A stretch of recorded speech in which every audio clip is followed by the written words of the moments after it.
Chers amis, bonjour. Nous sommes le mardi 25 juin 2024. Il est 9h30. Quelques news de l'Arménie, de l'Artsakh et de la diaspora arménienne. Nicole Pachinian, le Premier ministre arménien, a envoyé donc un télégramme accusant, condamnant fermement l'acte terroriste qui s'est déroulé donc au Daghestan, dans la Fédération de Russie, qui firent une vingtaine de victimes, dont une quinzaine de policiers. Voilà, donc un acte réalisé par des groupes islamistes. Voilà, donc l'Arménie, bien sûr, condamne ces actes-là et soutient la Russie et Vladimir Poutine pour la lutte contre le terrorisme, surtout le terrorisme islamique, qui est aujourd'hui l'un des fléaux de l'Europe et de la Russie aussi. Donc on l'a vu aussi à Moscou. Donc là, c'est au Daghestan que ça se passe, pas loin à la frontière entre l'Azerbaïdjan et le Daghestan, je parle de la Russie, pas loin de l'Arménie aussi, le Daghestan, voilà, avec Makhachkala et Derbent. Voilà, donc le premier train Yerevan-Batumi, le premier train de l'année entre l'Arménie et la côte de la mer Noire, en fait, Batumi, donc en Géorgie, est parti hier, donc à fréquence de tous les 2 jours, il y aura un train, donc pendant la période d'été. Beaucoup de touristes donc arméniens se reposent sur les côtes de la mer Noire, qui des fois coûtent moins cher à y aller, à peu près il faut une trentaine d'euros pour y aller. Et puis les prix sont sans doute moins chers que souvent au lac Sevan. Donc c'est un des problèmes du tourisme en Arménie aussi, où les prix, en fait, voilà, le tourisme est cher, relativement cher en Arménie, alors que sur la côte de la mer Noire, c'est un tourisme de masse, donc beaucoup moins cher. L'Arménie a remporté 8 médailles aux BRICS, aux Jeux du BRICS, et une médaille d'or et 7 médailles d'argent, de bronze, pour prendre la 14e place, donc parmi la centaine de pays, 90 ou 92 pays participants. La porte de l'équipe d'Arménie est fermée pour moi, affirme l'ex-capitaine de la sélection nationale d'Arménie, Henrik Mkhitaryan, qui a un peu détaillé sa carrière et tous les éléments liés à cette carrière justement, et le fait qu'il ait refusé de participer à la sélection nationale d'Arménie. Je pense que c'est lié aussi au problème qu'il a avec la fédération arménienne, et puis peut-être c'est un petit peu politique, ça va au-delà du football, voilà, puisque Henrik Mkhitaryan était l'un de ses défenseurs, était Hayrabetian, qui était proche de Serge Sarkisian. Enfin bon, après on ne va pas entrer dans le détail. En tout cas, aujourd'hui, à 35 ans, l'ex-international arménien a fait un trait sur sa carrière internationale au sein de l'équipe d'Arménie. Henrik Mkhitaryan, qui reste toujours en forme à l'Inter de Milan, voilà, il est l'un des meilleurs joueurs et il continue. Malheureusement, il n'est plus à la tête de l'équipe d'Arménie de football, qui a d'autres leaders aussi, il faut le dire aussi. Peut-être que ça permet aussi à la jeunesse arménienne de s'exprimer davantage. Arat Mirzoyan, donc le chef de la diplomatie arménienne, a eu un entretien téléphonique avec le Premier ministre et le ministre des Affaires étrangères, en fait, de l'État de Palestine, après la reconnaissance de l'État de Palestine par l'Arménie, qui a été salué pratiquement par toutes les capitales arabes, par beaucoup de capitales, voilà. Même si l'Occident n'a pas salué ce geste de l'Arménie, qui n'est pas un des premiers, en fait. En Europe, il y a plusieurs pays, dont l'Espagne, qui ont aussi reconnu. Voilà. En attendant les représailles d'Israël qu'Israël a promis contre les Arméniens. Voilà, une réprimande sévère et une suite sévère, on verra. D'ailleurs, à Jérusalem, le lieu saint, en fait, de la chrétienté, et de beaucoup de religions aussi, voilà, les dirigeants des églises arméniennes et d'autres églises de Jérusalem s'opposent à la décision de la taxe municipale, indique The Jerusalem Post. Donc en fait, Israël et puis la ville de Jérusalem, la ville, veut taxer les biens des églises chrétiennes, dont l'église arménienne est concernée au premier chef. Voilà, donc en fait, il y a un mouvement de regroupement de toutes ces églises, demandant à la ville,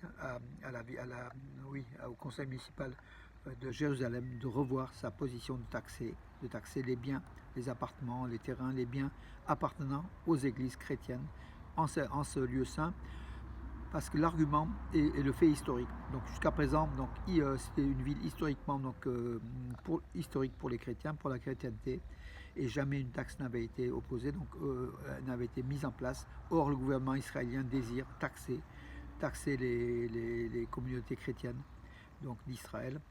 Voilà, c'est l'un des bras de fer qui est en train de se jouer, donc on verra.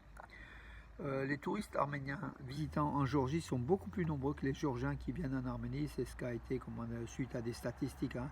Bien évidemment, les Arméniens vont plus souvent sur la mer, sur les côtes de la mer Noire, notamment à Batumi, comme on l'a dit tout à l'heure, ou à Tbilissi, où la vie coûte moins cher peut-être qu'en Arménie, hein. Voilà, donc aussi c'est l'une des raisons. Donc Merag Abresian qui est un peu étonné de cela, il ferait mieux peut-être de s'intéresser au côté, comment dirais-je, le tourisme en Arménie, et faire baisser un petit peu peut-être le prix des hôtels. Certains hôtels sont très coûteux, et puis peut-être rendre le tourisme de masse en baissant les prix tout simplement, et puis en dotant des infrastructures beaucoup plus, comment dirais-je, larges. Mais l'Arménie est en train de le faire, hein, il ne faut pas critiquer, puisque le tourisme se développe aussi à une allure très très grande. Mais la Géorgie, qui a à peu près 6 à 7 millions de touristes par an, et l'Arménie a un peu plus de 2 millions, donc il y a encore, quand même un écart. La Géorgie dispose aussi de la mer Noire, est un pays plus ouvert que l'Arménie, même si l'Arménie, il y a des richesses culturelles, il y a des endroits pittoresques, c'est un très très beau pays, mais a priori, donc les montagnes et la mer de Géorgie attirent plus de touristes que l'Arménie, et même les citoyens d'Arménie qui sont très nombreux à se rendre en Géorgie. L'équipe masculine junior d'Arménie s'est classée première au championnat d'Europe junior d'haltérophilie. Ça s'est déroulé à Salonique. Voilà, ils ont eu, je crois, 24 médailles au total. Voilà, donc chez les hommes, hein, et chez les femmes, ils ont été classés, je crois, 5e ou 8e. En tout cas, cette équipe de junior d'Arménie d'haltérophilie chez les hommes va prendre la relève comment dirais-je, de nos champions tout simplement. Dans de nombreuses villes d'Arménie, donc comme dans la région de Geralkunik, à Mardouni, le chef-lieu de Geralkunik, des soldats arméniens partent fièrement à l'armée arménienne. Alors, au sein de l'armée arménienne, c'est la conscription en fait, hein, voilà, qui est dans beaucoup de régions d'Arménie. On le voit aussi à Ararat, dans beaucoup de villes, à Ichevan, dans le nord, dans le sud, partout.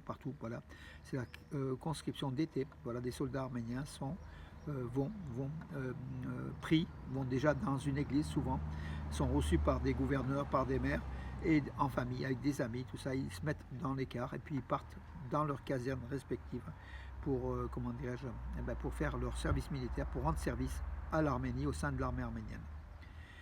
Les Arméniens vivent ici depuis des dizaines de milliers d'années au Syunik, affirme la représentante spéciale de la diplomatie américaine en visite dans la région de Syunik. Voilà donc aussi une déclaration qui confirme la présence arménienne dans cette région de Syunik, convoitée par l'Azerbaïdjan et la Turquie pour le corridor et pour tout le reste, qui est une région arménienne depuis la nuit des temps, hein. Voilà, aussi la présence arménienne est séculaire. On voit le Karaounch, hein, le site mégalithique de Karaounch, donc et puis d'autres sites qui ont des milliers d'années et qui appartiennent à la civilisation arménienne. Les affaires pénales contre les anciens dirigeants de l'Artsakh occupés seront bientôt transférées au tribunal de Bakou. C'est ce qu'a affirmé un procureur azéri à Stepanakert. Voilà, donc les dossiers sont, semble-t-il, terminés. On verra l'accusation et puis les actes d'accusation souvent grossiers. Voilà.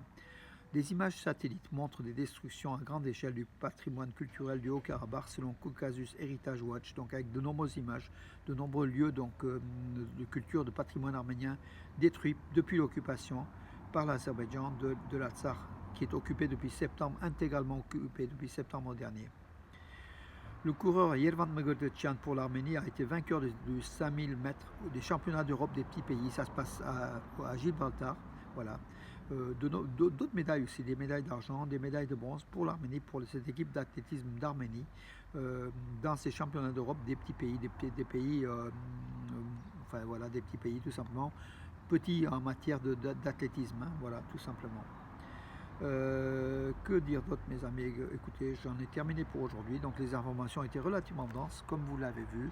En tout cas, je vous souhaite une bonne journée à l'écoute des nouvelles arméniennes. Et puis aussi passer par ce ciel, le temps qui fait de plus en plus chaud. Profitez de l'été, mes amis. Et puis bonne journée. Pensons à l'Arménie, à l'Artsakh, à la diaspora arménienne, ou à tout le peuple arménien qui, debout, résilient, résiste contre vents et marées, par ces vagues de pantouranisme qui sont au-dessus qui essayent qui tentent comment dirais-je, comme des vagues, d'atteindre l'Arménie et le peuple arménien pour le faire disparaître au Sud-Caucase. Mais nous, on est là, on est debout, on dira non, toujours non. Le peuple arménien est fort dans l'unité, est fort dans son esprit, et on continuera le combat, mes amis, ensemble, unis. Voilà, bonne journée et à demain.